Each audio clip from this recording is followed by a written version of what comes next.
అందరికీ నమస్కారం. Welcome to our channel. గత కొద్ది రోజులుగా కొనసాగుతున్నటువంటి లడ్డు వివాదానికి సంబంధించి ఈరోజు సుప్రీంకోర్టు అయితే తీర్పు ఇవ్వడం జరిగింది. అయితే ఆ యొక్క సుప్రీంకోర్టు తీర్పు గురించి పూర్తి విశ్లేషణ ఇవ్వడానికి మనతో ఉన్నారు సీనియర్ జర్నలిస్ట్ లలిత్ కుమార్ గారు. సార్ నమస్కారం అండి. నమస్తే సార్, మనం చూస్తూ ఉన్నాం గత కొద్ది రోజులుగా లడ్డు వివాదం చాలా పెద్ద ఎత్తునే ప్రజలందరిలోకి వెళ్ళిందనే చెప్పుకోవాలి. దానికి సంబంధించి ఈ యొక్క రాజకీయాలన్నిటికీ అతీతంగా సుప్రీంకోర్టు ఒక తీర్పునివ్వడం జరిగింది. ఏదైతే సిట్టు విచారణ జరిగించాలని చెప్పేసి అసలు దాన్ని ఈ సమయంలో ఎలా అర్థం చేసుకోవాలంటారు? ఆల్రెడీ రాష్ట్ర ప్రభుత్వం ఒక సిట్ ఇప్పటికే చేయడం జరిగింది. మీరేమంటారు దాని గురించి? రాష్ట్ర ప్రభుత్వము తిరుమల లడ్డుకు సంబంధించి వ్యవహారానికి సంబంధించి ఒక సిట్ని ఆల్రెడీ వేసింది. వైసీపీ వాళ్ళు వచ్చేసి సిబిఐ ఎంక్వైరీ చేయాలనేసి వాళ్ళు సుప్రీంకోర్టును ఆశ్రయించారు. దాని ప్రకారం ఏదేమైనా అది రాష్ట్ర ప్రభుత్వ సిట్ కానివ్వండి, లేదా సుప్రీంకోర్టు చెప్పినట్లుగా సిట్ కానివ్వండి, ఏదైనా విచారణకు మాత్రం ఆదేశించింది. ఇది మనం గమనించాలి. సుప్రీంకోర్టు కూడా ఏం చేసిందంటే సిబిఐతో పాటు రాష్ట్ర ప్రభుత్వానికి సంబంధించిన 2 వ్యక్తులు ప్లస్ ఫసాయి సంబంధించి 5 వ్యక్తులతో కమిటీ వేసేసి విచారణ చేయమని చెప్పింది. ఇక్కడ వైసీపీ వాళ్ళు అనుకున్నట్లుగా రాష్ట్ర ప్రభుత్వం ఏదైతే విచారణ చేయాలనుకునిందో అదే విచారణ కొనసాగుతున్నట్లే కదా ఇక్కడ. కాకపోతే వాళ్ళు వైసీపీ వాళ్ళు ఏమడిగారు? సిబిఐ ఎంక్వైరీ కావాలన్నారు. అలాగే సిబిఐ ఎంక్వైరీ అన్నారు. దాంతోపాటు స్టేట్ కమిటీకి సంబంధించి 2 వ్యక్తులను కూడా ఇన్వాల్వ్ చేశారు దాంట్లో. అలాగే దానికి టెక్నికల్కి సంబంధించి ఫసాయి వాళ్ళని కూడా ఒక మెంబర్ని యాడ్ చేశారు. ఇక్కడ వైసీపీ సాధించింది ఏమీ లేదు. ఈ టీడీపీ ఏదైతే విచారణ కమిటీ వేసిందో ఆ విచారణ కమిటీ రూపు మారింది అంతే. విచారణ మాత్రం జరుగుతుంది, కాకపోతే విచారణలో సభ్యులు మారారు అంతే. అంటే సభ్యుల షేరింగ్ ఇచ్చాం. వైసీపీ అడిగినట్లుగా సిబిఐకి షేరింగ్ ఇచ్చాం. రాష్ట్ర ప్రభుత్వం వేసిన దానికి సంబంధించి రాష్ట్ర ప్రభుత్వ కమిటీకి సంబంధించిన 2 వ్యక్తులకు ఆ కమిటీలో షేరింగ్ ఇచ్చాం. ఆ కల్తీకి, ఆ నెయ్యికి సంబంధించిన, ఫుడ్కు సంబంధించిన, క్వాలిటీకి సంబంధించిన వాళ్ళని కూడా ఇన్వాల్వ్ చేశారు. ఇది ఒక రకంగా మంచిదే. ఎందుకంటే వీళ్ళు ఒకరినొకరు విమర్శలు చేసుకోవటము, కాదని చెప్పడం. సుప్రీంకోర్టుకు వెళ్ళింది కూడా వైసీపీనే కదా, రాష్ట్ర ప్రభుత్వం కాదు, వైసీపీనే వెళ్ళింది. దాని తగ్గట్టు విచారణకు వచ్చింది. ఇక్కడ గమనించాల్సిన విషయం ఏంటంటే సుప్రీంకోర్టు వాళ్ళు కూడా ఈ విచారణకి కాల పరిమితి నిర్ణయించి ఉంటే ఇంకా బాగుండేది. అది జరగలేదు. దానివల్ల ఏమవుతుందంటే విచారణ 1 సంవత్సరం పాటు జరుగుతుందా, 2 సంవత్సరాల పాటు జరుగుతుందా అనేది మనకు డౌటు. కానీ రాష్ట్ర ప్రభుత్వం, నా ఆలోచన బట్టి రాష్ట్ర ప్రభుత్వం కానీ సిబిఐ కానీ ఈ విచారణని త్వరగానే కంప్లీట్ చేస్తారని నేను భావిస్తున్నా. ఎందుకంటే ఇందులో దోషులు ఎవరు అనేది మనకు కావాలి. కల్తీ జరిగిందా లేదా, ఆ హయాంలో ఎవరున్నారు అనేది క్లియర్ కట్ చెప్పాలి. ఆ హయాంలో ఉన్నది ఎవరు? వైసీపీ ప్రభుత్వం. ఇప్పుడు ప్రస్తుతం విచారణ కోరింది కూడా టీడీపీ ప్రభుత్వం.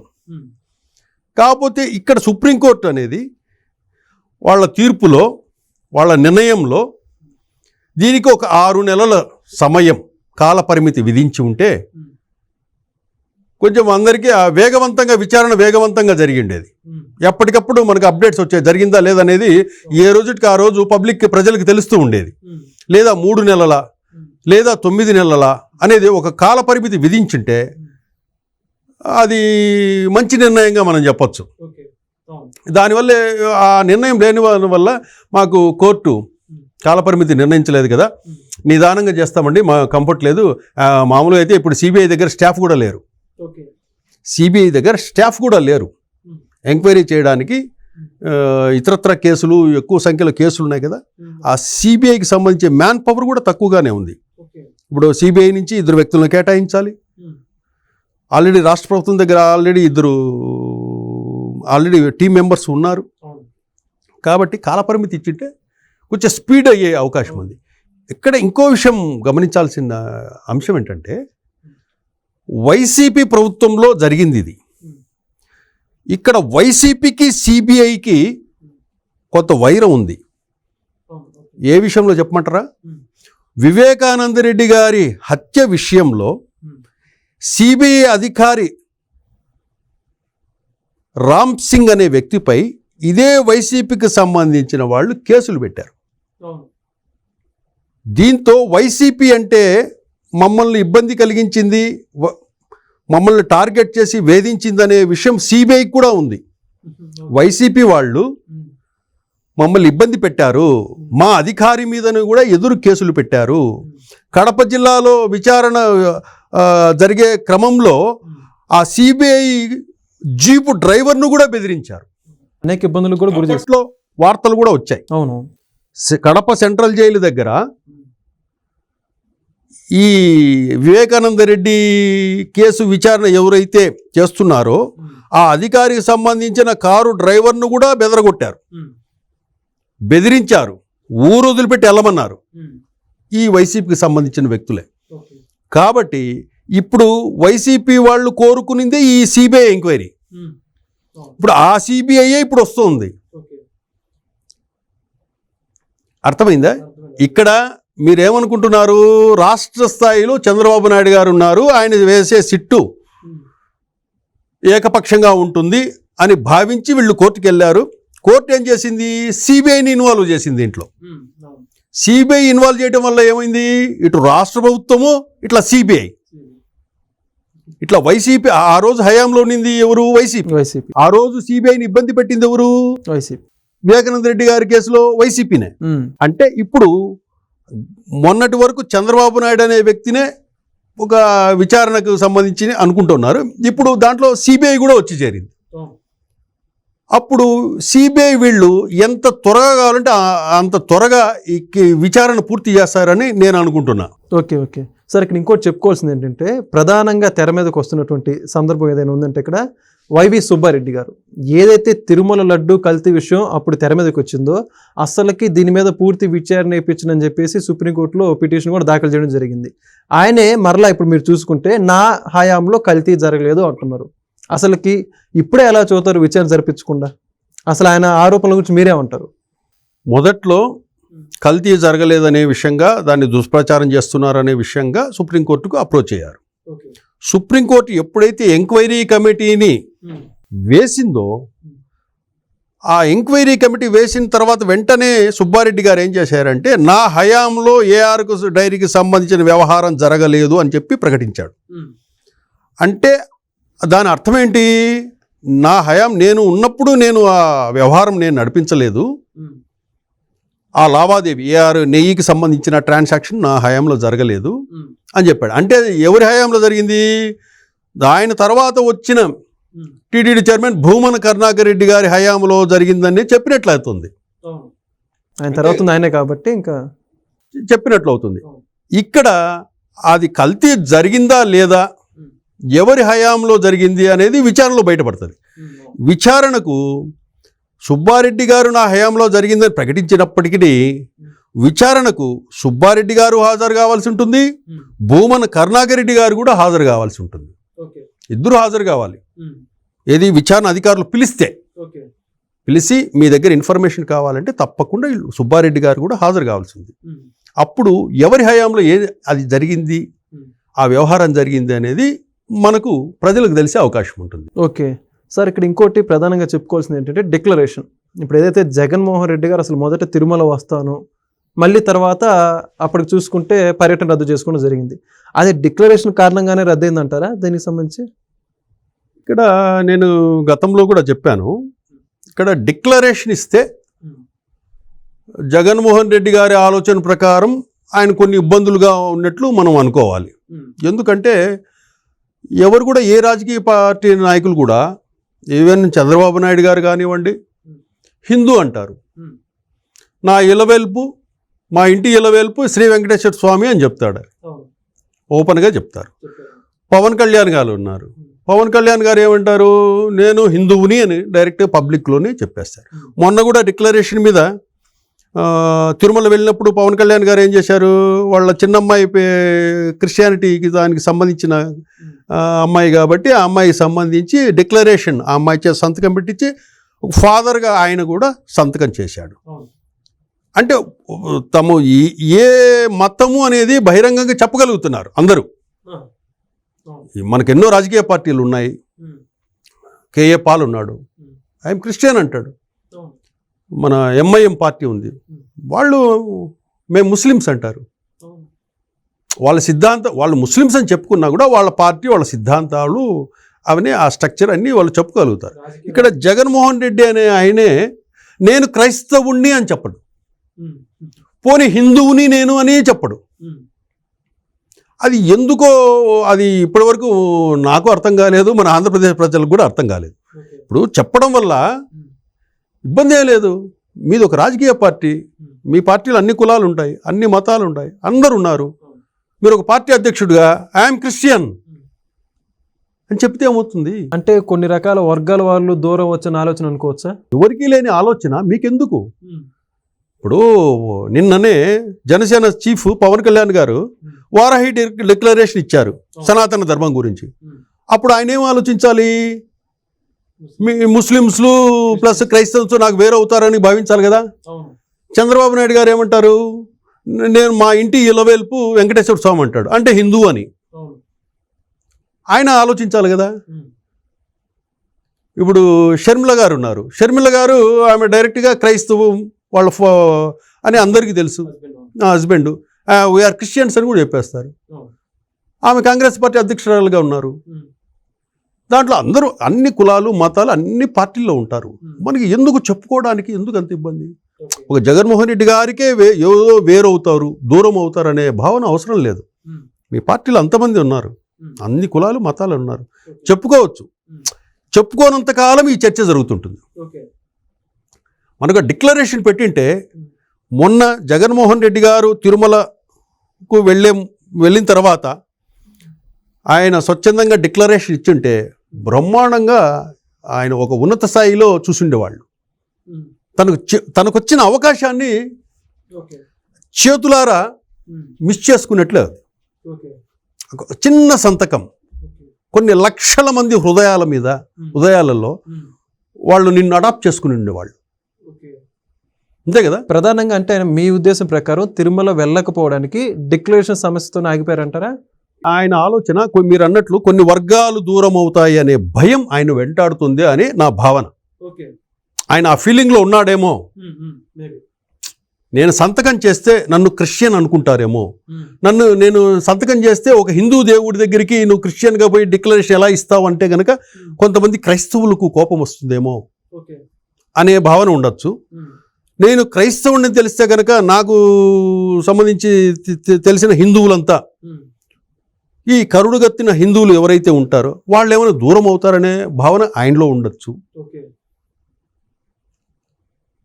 అందుకోసమే ఆయన తిరుమలకు రాలేదు అని మనం అనుకోవాలి. ఇతర రాజకీయ పార్టీ అధ్యక్షులు లేని సమస్య మీకెందుకు అలా అనిపిస్తుంది? దూరం అవుతారని మనం అది చెప్పనంత కాలము దాని మీద చర్చ జరుగుతూనే ఉంటుంది. చెప్పేస్తే పోతుంది కదా.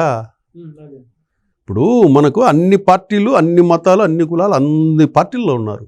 ఒక్కొక్కరు ఒక్కొక్క క్యాస్ట్. ఇప్పుడు సోనియా గాంధీ గారు క్రిస్టియన్స్, మోడీ గారు ఉన్నారు హిందువులు, ఆయనే చెప్పుకుంటారు. సోనియా గాంధీ వాళ్ళు చెప్పుకుంటారు, చంద్రబాబు నాయుడు గారు చెప్తారు, పవన్ కళ్యాణ్ గారు చెప్తారు, కేఏ పాల్ చెప్తారు, అందరూ చెప్తారు. మనకి ఒక్కరిమే మనకి ఎందుకు చెప్పుకోవడానికి ఇబ్బంది?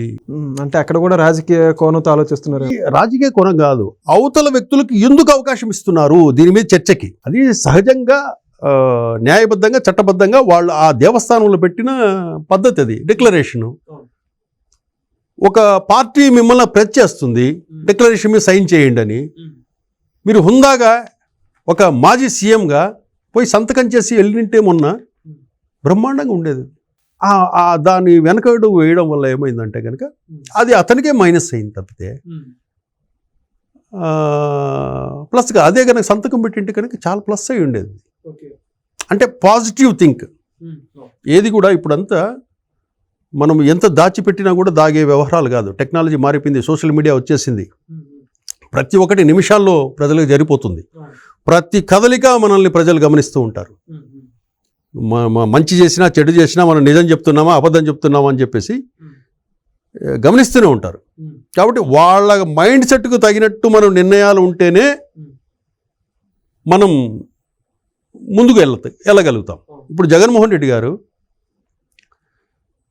3 నెలలు 100 రోజులు దాటిపోయింది కూటమి ప్రభుత్వం వచ్చేసి. ఈ 6 పథకాలు సూపర్ 6 పథకాల గురించి మాట్లాడుతూ ప్రభుత్వం ఏర్పడిన వారం రోజుల నుంచే ప్రజలంతా గగ్గోలు పెడుతున్నారు. అవి రావటం లేదు, ఇవి రావటం లేదు, ఇవి రావటం లేదు, ఇంకా అందలేదు, అందులో అంతా ఆకలితో మాడి మలమల మసిపోతున్నారు ప్రజలంతా అని చెప్పేసి వారానికే స్టార్ట్ చేశారు. యాక్చువల్గా వైసీపీ ప్రభుత్వం ఏర్పడిన తర్వాత నవరత్నాల పథకాలు వాటన్నిటికీ ఒక స్ట్రీమ్ లైన్లోకి తీసుకొచ్చి పంపిణీ చేసే దానికి 1 సంవత్సరం పట్టింది. సంవత్సరం కాలం పట్టింది. ఈరోజు జగన్మోహన్ రెడ్డి గారు ఆంధ్రప్రదేశ్ రాష్ట్రాన్ని వదిలేటప్పుడు 2-3 లక్షల కోట్ల బడ్జెట్ అక్కడ బ్యాంకులో నిల్వ ఉంచి వెళ్ళాలా. ఇక్కడ డబ్బులు లేవు. కొత్తగా వచ్చింది ప్రభుత్వం, ఇమ్మీడియట్గా పథకాలను ఇంప్లిమెంట్ చేయలేదు. ఏవైతే అవసరాలు ఉన్నాయో వృద్ధాప్య పింఛన్లు, ఈ ఏదైతే నీడ్ ఉందో అవసరమైన వాళ్ళకి ఉందో వాళ్ళని అవి చూసుకుంటూ వచ్చి మళ్ళీ మనం రెవెన్యూ జనరేట్ చేయాలి. రెవెన్యూ జనరేట్ చేసుకుని ఒక పథకాన్ని ఇంప్లిమెంట్ చేసుకుంటూ రావాలి. దానికి టైం పడుతుంది. కొత్తగా వచ్చిన ప్రభుత్వం కాబట్టి మనం వాళ్ళకి 1 సంవత్సరం పాటు టైం ఇవ్వాలి. మన దగ్గర నిలువ లేదు కదా. ఇక్కడ నిలువ ఉంటే మనం డబ్బులు ఉన్నాయి కదయ్యా నువ్వు పని చేయొచ్చు కదా అని అడగచ్చు. ఇక్కడ జీరో బ్యాలెన్స్ ఉండి అధికారంలోకి వస్తానే మీరు పనులు చేయండి అని చెప్పేసి మనం ఒత్తిడి చేస్తే ఇవన్నీ ప్రజలకు తెలుసు. మన రాష్ట్ర ఖజానాలో ఎంత ఉంది, వివిధ శాఖల్లో ఉన్న డబ్బులంతా ఏం చేశారు, మన రాష్ట్రానికి 2019 నుంచి 24 వరకు చేసిన అప్పెంత, ఈ విషయమంతా ప్రజలకు తెలుసు. ఇప్పుడు చంద్రబాబు నాయుడు గారి ప్రభుత్వం కూటమి ప్రభుత్వాన్ని ఒత్తిడి చేసి చెప్పడం వల్లకే అవి పత్రికల్లో రాసుకోవడానికి టీవీలో చెప్పుకోవడానికి బాగుంటుంది. కానీ జనం అన్నీ గమనిస్తూ ఉంటారు. ప్రజలు అన్నీ గమనిస్తుంటారు. రీసెంట్గా కూడా గత ఎలక్షన్స్లో సిద్ధమా అన్నారు. సిద్ధమే అన్నారు. 11 సీట్లు ఇచ్చారు ప్రజలు. ఇప్పుడు 100 రోజులు కూడా పూర్తి కాలేదు. వచ్చేది మన ప్రభుత్వమే, యుద్ధమా అంటున్నాడు. అంటే ఎక్కడ ఎవరితో చేద్దామని యుద్ధము? వాళ్ళు ఇంకా వర్క్లోనే ఉన్నారు. ఈ ప్రభుత్వము ఇంకా పనిలోనే స్టార్ట్ చేసి పనిలో ఉంది. 100 రోజులు అవుతుంది. ఇప్పుడే యుద్ధం మొదలుపెట్టి యుద్ధం వాళ్ళతో చేస్తారా, ప్రజలతో చేస్తారా? ఎవరితో చేయాలి యుద్ధం? ఆ రోజు మీరు సిద్ధమా అన్నప్పుడు మీ పరిపాలన బాగుంటే ప్రజలంతా సిద్ధమై మీ వెంట నడిచిండేవాళ్ళు. అంతే కదా. మిమ్మల్ని ఓడించిన ప్రజలు ఇప్పుడు కొత్త ప్రభుత్వం మీదకి మీరు యుద్ధమా అంటే కనుక మీ వెనక యుద్ధానికి రాలేరు. ఎందుకంటే ఆ ప్రజలకు అన్నీ తెలుసు. సిద్ధమా అనేది మీరే, ఇప్పుడు యుద్ధమా అంటున్నది మీరే. కాబట్టి ఇక్కడ సిద్ధానికి యుద్ధాలని పక్కన పెడితే 1 ఏడాది పాటు కూటమి ప్రభుత్వం ఏం చేస్తుందో ఒకసారి అబ్జర్వ్ చేద్దాం. ఒక టైం ఇద్దాం. అది కూడా ఆ టైం ఇవ్వడం వల్ల కూడా మీకే ప్రజల్లో మంచి పేరు వస్తుంది. ఇప్పుడు ప్రజల్లో మీకే మంచి పేరు వస్తుంది. 1 సంవత్సరం రోజులు నేను కూటమి ప్రభుత్వానికి టైం ఇస్తున్నా, పరిపాలించనివ్వండి. 1 ఇయర్ తర్వాత ఈ ప్రభుత్వ తప్పులు ఒప్పులు ఏం జరిగిందో అనేది దాని మీద మేము ఛార్జ్ షీట్ దాఖలు చేస్తాం అంటే ప్రజలు ఎంత అప్రిషియేట్ చేస్తారు. ఇప్పుడు ప్రజలు కూడా ఎట్లా ఉన్నారంటే మీకు సోషల్ మీడియా అన్నీ చాలా స్పీడ్గా వచ్చేసాయి. డిజిటల్ మీడియా నేషనల్ లెవెల్ కానీ స్టేట్ లెవెల్ కానీ తెలంగాణలో ఏం జరుగుతుంది, ఆంధ్రాలో ఏం జరుగుతుంది, అమెరికాలో ఏం జరుగుతుంది కూడా మొత్తం తెలిసి వాళ్ళే విశ్లేషించుకుంటారు. ప్రజలంతా తెలివైన వాళ్ళు మనకు ఎవరూ లేరు. ఎందుకంటే మనమే ఫర్ ఎగ్జాంపుల్ చెప్తాను నేను. జగన్మోహన్ రెడ్డి గారు 151 సీట్లతో గెలిపించారు. 2019లో గెలిపించారు. ఆ పరిపాలన పద్ధతులు ఇలా అన్నీ అబ్జర్వ్ చేస్తూ వచ్చారు. ఏం చేయలేరు, ఎందుకంటే ఒక 5 సంవత్సరాలు టైం ఇచ్చేసిన తర్వాత 5 సంవత్సరాలు మనం మంచి చేసినా చెడు చేసినా భరించాల్సిందే. భరించుకుంటూ వచ్చారు. చివరికి వచ్చేసరికి జగన్మోహన్ రెడ్డి గారు ప్రజలని ఓటర్లుగా భావించారు. ప్రజలు అంటే ఒక 5 కోట్ల మంది ఉన్నారనుకుంటే 5 కోట్ల ఓట్లు. ఈ 5 కోట్ల ఓట్లలో ఎలక్షన్కి వచ్చేవాళ్ళు ఎన్ని కోట్లు, ఆ ఓట్ల క్యాలిక్యులేషన్లోనే ఉన్నాడు. ప్రజలనే వాళ్ళు మనుషులు, ప్రజలనే వాళ్లకు మనసు ఉంటుంది, ప్రజలనే వాళ్లకు కోరికలు ఉంటాయి, ప్రజలనే వాళ్లకు బాధ్యతలు ఉంటాయి, ప్రజలనే వాళ్లకు బరువులు ఉంటాయి. ఇవి ఆలోచించాల. వాళ్ళను ఓట్ల కిందనే క్యాలిక్యులేట్ చేశాడు. ప్రజలకి ఇవన్నీ ఉంటాయి. ప్రజలు ఏం చేశారు, రీసెంట్ ఎన్నికల్లో 11 సీట్లు ఇచ్చారు. అదే మీరు ఆ రోజు ప్రజల్ని ఓట్ల కింద చూడకుండా ప్రజలు మనల్ని గమనిస్తున్నారు, ప్రజలకు మనసు ఉంటుంది, ప్రజలకు కోపం ఉంటుంది, ప్రజలకు కోరికలు ఉంటాయి, ప్రజలకు ఏదైనా చెప్పాలని, ఏమి అడగాలని, ఇతరైతే ఎన్నో ఉంటాయి. ప్రజలంటే ఎమోషన్, ప్రజలంటే ఎమోషన్. అది మీరు గమనించలేకపోయారు. ఆ ఎఫెక్టే మీకు 11 సీట్లు రావటం. ఇప్పటికి కూడా నేనేం చెప్తానంటే, ప్రజలను ఓట్లుగా చూడొద్దు, పేపర్ మీద లెక్కలు వేయొద్దు, పేపర్ మీద లెక్కలు వేయొద్దు. చంద్రబాబు నాయుడు గారిని తిడితేనో, పవన్ కళ్యాణ్ గారిని తిడితేనో, విమర్శిస్తేనో, ఇతరత్రా చేస్తూనో మనం ప్రజలకు దగ్గర కాలేము. చిన్న అంశాలతో మీరు దూసుకెళ్ళచ్చు. మీకు ఆయనకు ఇంకా ఏజ్ ఉంది, జగన్మోహన్ రెడ్డి గారికి ఏజ్ ఉంది. ఇద్దాం, 1 year టైం ఇద్దాం. కూటమి ప్రభుత్వానికి 1 year టైం ఇద్దాం. టైం ఇచ్చిన తర్వాత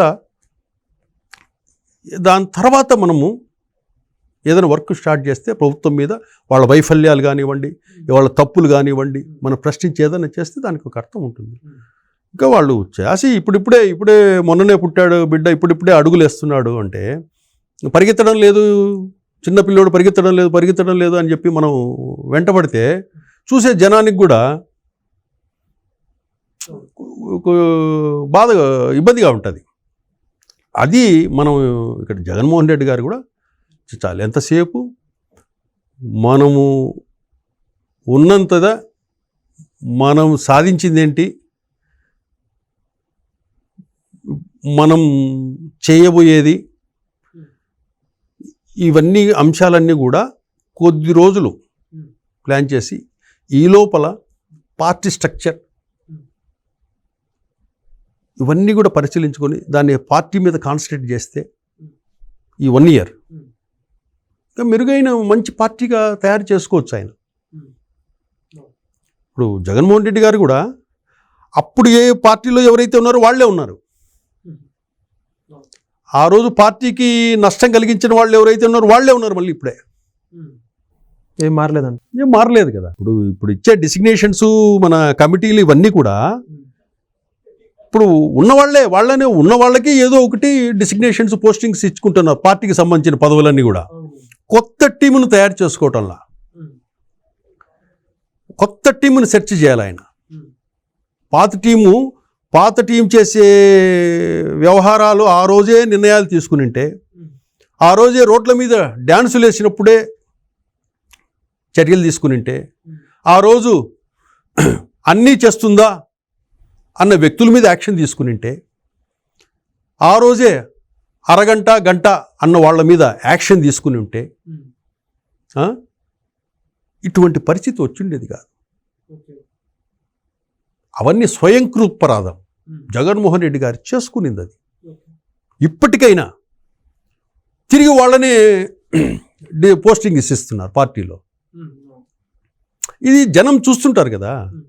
అంటే ఒకటి కొత్త వాళ్ళు పార్టీలోకి రాక, లేకపోతే కొత్త నాయకత్వం దొరకనుకోవాలా, లేకపోతే ఏమనుకోవాలా అలా ఇవ్వడం? ఎందుకు పిలుపునిస్తే ఎందుకు రారు? అది youngest party, young leader. Jaganmohan Reddy young leader. ఎందుకు రారు పిలుపునిస్తే? కొత్త జనరేషన్ ఎందుకు రాదు? ఎంతోమంది ఉన్నారు కదా, వస్తారు. వాళ్ళతో నిర్మించుకోవాలి, వాళ్ళతో వర్క్ చేయించాలా. ఎంతసేపు ఇదే టీమును పెట్టుకుని 10 సంవత్సరాలుగా 15 సంవత్సరాలుగా మీతో ఉన్న పనులు, అదే టీమును వాళ్ళ సోషల్ మీడియాలో మీ పార్టీ అధికారంలో ఉన్నప్పుడు ఏమేమి పనులు చేశారు వాళ్ళనే మళ్ళీ పక్కన పెట్టుకుని చూసే జనానికి కూడా మనలో మార్పు చేంజ్ అనేది ఏం కనపడలేదు అనుకుంటారు. కొత్త జనరేషన్ ఉంది అంటే ఒక్కో పార్టీ సిద్ధాంతాలు, టీడీపీ ఉంది, పార్టీ సిద్ధాంతాలకు కొంతమంది ఆకర్షిత కొత్త జనరేషన్ వస్తుంది. అట్లాగే వైసీపీ పార్టీ సిద్ధాంతాలు ఉంటాయి, వాటిని ఆకర్షించిపోయి వచ్చే యూత్ ఉంటారు. ఈ 1 year పాటు చేయాలంటున్నాను నేను. ఈ 1 year పాటు వాటి మీద దృష్టి కేంద్రీకరిస్తే మంచి పార్టీని స్ట్రక్చర్ చేయొచ్చు. నిన్న ఆయన ప్రెస్ మీట్లో అన్నాడు, దేశంలోనే ఇంత స్ట్రాంగెస్ట్ పార్టీగా ఏ పార్టీ ఉండదు, మన పార్టీని చేస్తున్నాను అన్నాడు. చివరి చూస్తే ఎవరున్నారంటే అంతా వీళ్ళే ఉన్నారు, పెద్ద బ్యాచే. ఈ 1 year కూటమి ప్రభుత్వానికి వదిలేసి ఈ పార్టీ స్ట్రక్చర్ మీద ఈ యంగ్స్టర్స్ని మనం పిక్ చేసుకొని వాళ్ళని ఒక లీడర్లుగా తయారు చేయొచ్చు. టైం వేస్ట్, మన ఈ కూటమి ప్రభుత్వం మీద టైం వేస్ట్ వల్ల దానివల్ల మా వైసీపీకే నష్టం. 1 year వదిలేద్దాం, పార్టీ మీద నిర్మాణం మీద పెడదాం. ఈరోజు పవన్ కళ్యాణ్ గారు చూడండి, పార్టీ నిర్మాణం మీద స్ట్రక్చర్ వర్క్ జరుగుతూ ఉంది. అట్లాగే టీడీపీలో సెకండ్ జనరేషన్కి సంబంధించిన వర్క్ జరుగుతూ ఉంది. 2029కి ఇప్పటి నుంచి వర్క్ స్టార్ట్ చేసేసారు. మీరు కూడా ఈ ప్రభుత్వానికి వదిలేసి పరిపాలన చేస్తారు, 1 year చూద్దాం ఏం చేస్తారు.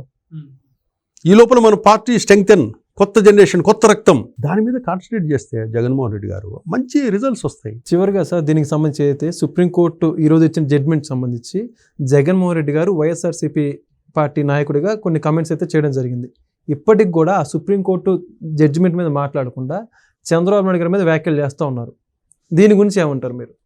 ఇప్పుడే చెప్పాను నేను, విచారణ వేసిందే చంద్రబాబు నాయుడు గారు. అది వద్దు, సిబిఐ కావాలని కోర్టుకు వెళ్ళింది వీళ్ళే. సుప్రీంకోర్టు కూడా అదే కదా చెప్పింది, విచారణ కమిటీనే కదా వేసింది. ఇంకా చంద్రబాబు నాయుడు గారు తప్పు ఎక్కడ చేస్తారు? ఇంకోటి, చంద్రబాబు నాయుడు గారికి భక్తి లేదు, భయం లేదన్నాడు. అస్సలు దేవునికి భయపడేదే చంద్రబాబు నాయుడు గారు. అసలు దేవుడు అంటే భయపడే వ్యక్తుల్లో మొదటి వ్యక్తి రాజకీయ నాయకుల్లో చంద్రబాబు నాయుడు గారు ఒకరు. వెంకటేశ్వర స్వామి అంటే అతిగా భయపడే వ్యక్తి ఎవరు అంటే చంద్రబాబు నాయుడు గారే. ఎందుకంటే వాళ్ళ ఇంటికి వెళ్ళిపోయిన అవును, దేవుడు అంటే బాగా భయం కలిగిన వ్యక్తి ఎవరంటే చంద్రబాబు నాయుడు గారే. అవును, ఆల్రెడీ ఒకసారి ఆయన దాడి నుంచి కూడా కాపాడే ఎన్నోసార్లు బహిర్గతంగా చెప్పారు. అసలు వెంకటేశ్వర స్వామి అంటే అతిగా భయపడేది ఎవరు? చంద్రబాబు నాయుడు గారే. వాళ్ళ ఇంటికి వెళ్ళిపోయి ఇంకా దేవుడు అంటే భక్తి లేదు, భయం లేదని చెబితే అది జనం నమ్మేదానికి కాదు. మరి ప్రెస్ మీట్ మొత్తం కూడా మీరు చూసుకుంటే మొదటి నుంచి చివరి వరకు కూడా చంద్రబాబు నాయుడుకి భక్తి లేదు, ఈ విధంగా చేశారు. నేషనల్ మీడియా కూడా చంద్రబాబు నాయుడు గారు దుమ్మెత్తిపోస్తున్నారు అంటున్నారు. సుప్రీంకోర్టు గురించి మాట్లాడకుండా, జడ్జిమెంట్స్ గురించి మాట్లాడకుండా, మొదటి నుంచి ఏదైతే ఫస్ట్ నుంచి చదువుతున్నారు, లడ్డు వివాదం తెర మీదకి వచ్చిన దగ్గర నుంచి కూడా ఇప్పటికే అదే చదువుతున్నారు. జగన్మోహన్ రెడ్డి గారు ఎందుకని స్టాండ్ నుంచి బయటకు రాలేకపోతున్నారు? జగన్మోహన్ రెడ్డి గారు చెప్పినా చంద్రబాబు నాయుడు గారు చిత్తూరు జిల్లా వాసి,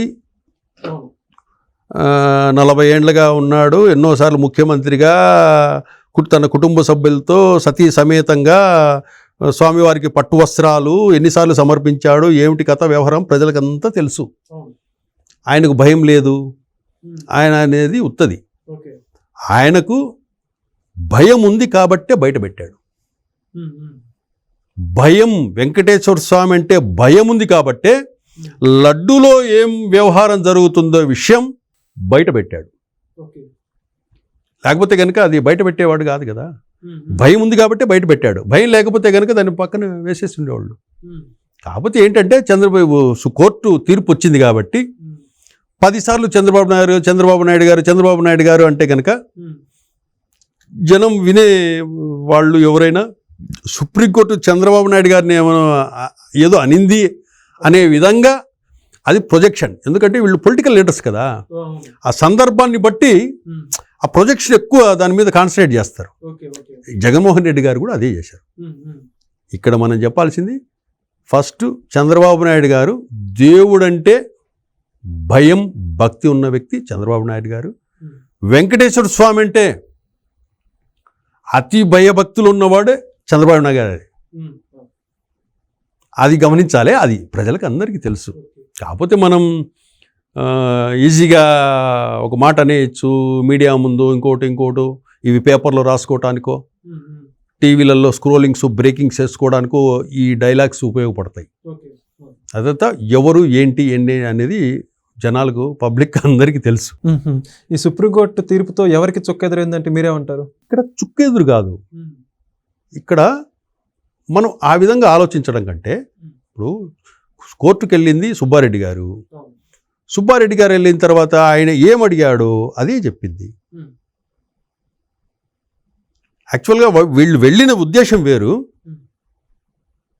వీళ్ళు కోర్టుకు వెళ్ళిన ఉద్దేశం వేరు, కానీ సుప్రీంకోర్టు చెప్పింది వేరు. ఇది ఏ విషయం ఏ ఉద్దేశంతో వెళ్ళారనే విషయం, ఆ పిటిషన్ వెళ్ళి ఏం దాఖలు చేశారనే విషయం బయటికి రాలే. ఇంకా ఆ కాపీ వస్తే కనుక వీళ్ళు దాంట్లో ఏం పుటప్ చేశారు, ఏం ఎక్స్పెక్ట్ చేశారు సుప్రీంకోర్టు నుంచి అని తెలుస్తుంది. ఓకే, ఇప్పుడు విచారణకు సుప్రీంకోర్టు ఆదేశించింది కదా. సుప్రీంకోర్టుకు నేను ఎందుకు వెళ్తాను? నా మీద విచారణకు వచ్చేటప్పుడు ఎంక్వైరీ సిట్ వేస్తాడు అనుకోండి, మీరు నా మీద సిట్ వేసారు, నేను కోర్టుకు ఎందుకు వెళ్తాను? సిట్ ఆపమని వెళ్తాను. దుష్ప్రచారం చేస్తున్నారని వెళ్తాను, దాన్ని ఆపించండి అని చెప్తాను, అంతే కదా. ఇప్పుడు సుప్రీంకోర్టు విచారణకు ఆదేశించింది, దాన్ని మనం ఎలా చూడాలి? అందుకు వీళ్ళు ఏమని వెళ్ళారు సుప్రీంకోర్టుకు అనేది కాపీ వస్తే జడ్జిమెంట్ ఏమిచ్చింది అనేది మనం చెప్పచ్చు. ఎందుకంటారు వాళ్ళు బహిర్గతం ఎందుకు చేయలేదంటారు? ఒక రాజకీయ పార్టీగా ఇంత పెద్ద మొత్తంలో వివాదం అవుతూ ఉంటే వాళ్ళు ఏదైతే పిటిషన్ వేసారో ఎందుకు బహిర్గతం చేయలేదంటారు? అయ్యి తను వ్యక్తిగతంగా పోయింది. సుబ్బారెడ్డి గారి చైర్మన్గా ఉన్నారు కాబట్టి ఆయన వ్యక్తిగతంగా పిటిషన్ వేశాడు. అంటే ఇంకా ఆయన చెప్పుకోవాలి కదండి, నా మీద ఎటువంటి మచ్చలేదని ఇంకా చెప్పుకునే అవకాశం కూడా ఉంటుంది కదా దాని ద్వారా వాళ్ళకి. ఇక్కడ ఏంటంటే మనం ఒక థర్డ్ పార్టీ దగ్గరికి వెళ్ళాలి న్యాయం చెప్పమని. నాకైనా నేను చెప్తే నమ్మరు కదా, నేను చాలా మంచివాడిని అని చెప్పడం కంటే నా మీద వచ్చే విమర్శలు కానీ ఏదన్నా కూడా ఒక న్యాయస్థానం థర్డ్ పార్టీ కాబట్టి ఆయనకు మనం పిటిషన్ ఇచ్చుకుంటాం. ఆయన విచారించి మనకు అది విచారణ లేకపోతే ఆ కేసును కొట్టేయడమా లేకపోతే ఆ సిట్టిని ఆపిచ్చేయని చెప్పడమా అనేది వాళ్ళ నిర్ణయం మీద ఆధారపడి ఉంటుంది, హైయర్ అథారిటీ. ఇక్కడ ఈ కల్తీ లడ్డూకు సంబంధించిన విచారణతో పాటు రేపు ఆంధ్రప్రదేశ్ రాష్ట్ర ప్రభుత్వం టీటీడీకి సంబంధించిన మిగతా వ్యవహారాలు ఉన్నాయి. ఈ లడ్డూది పక్కకు తీసేస్తే లడ్డూ ఇష్యూ ఓవర్. లడ్డూ ఇష్యూకు ఒక టీం కమిటీని వేసేస్తున్నారు, ఆ ప్రాసెస్ అది జరుగుతుంది. రిమైనింగ్ వర్క్స్ ఉన్నాయి. అంటే ఇంజనీరింగ్ విభాగంలో జరిగిన అవకతవకలు ఒకటి, టీటీడీలో నియామకాలకు సంబంధించిన కొన్ని నిధుల విడుదలకు సంబంధించిన కొన్ని అంశాలు ఉన్నాయి. ఓకే, విరాళాలకు సంబంధించి అదొకటి, మన దర్శనాలకు సంబంధించి ఒకటి ఉంది. బ్రేక్ దర్శనం కాదు, అది 10,000 రూపాయలు కడితే దర్శనం ఒకటి ఉంది. ఓకే ఓకే, దానికి సంబంధించి ఎంక్వైరీ ఉంది. అంటే నెక్స్ట్ ఆంధ్రప్రదేశ్ ప్రభుత్వం వీటి మీద కూడా ఒక సిట్ ఏర్పాటు చేసే అవకాశం ఉంది.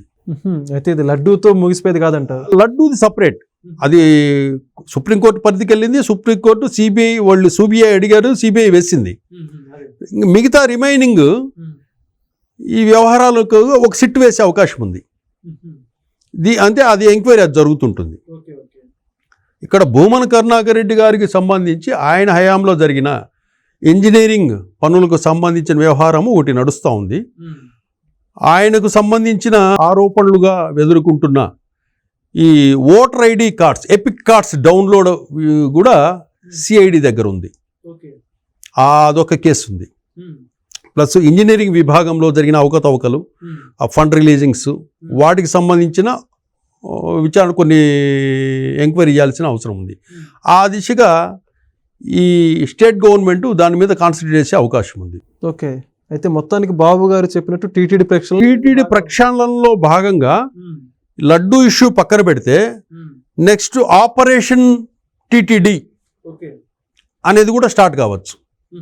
అంటే టీటీడీలో 2019 నుంచి 24 వరకు జరిగిన వ్యవహారాలన్నిటి మీద ఎంక్వైరీ జరుగుతుంది. పూర్తి స్థాయిలో ఎంక్వైరీ జరిగేసి దాంట్లో తప్పులు జరిగాయా, ఒప్పులు జరిగాయా, ఎవరిది తప్పు ఎవరిది ఒప్పు అనే దాని మీద నెక్స్ట్ ఈ గవర్నమెంట్ దృష్టి పెడతాదని నేను అనుకుంటున్నా. ఓకే ఖచ్చితంగా చూద్దాం సార్. దీనికి సంబంధించి రాబోయే రోజులు ఏం జరుగుతుందో చాలా చక్కటి వివరణ ఇచ్చినందుకు చాలా ధన్యవాదాలు. చూశారు కదండి ఈ యొక్క సుప్రీంకోర్టు జడ్జిమెంట్ గురించి, అదేవిధంగా టీటీడీకి సంబంధించి భవిష్యత్తులో ప్రక్షాళన ఏ విధంగా ఉండబోతుందో దాని గురించి లలిత్ కుమార్ గారు ఒక చక్కటి విశ్లేషణ ఇవ్వడం జరిగింది. మరొక వీడియోతో మరొకసారి మేము ముందుకు వస్తాం. ధన్యవాదాలు.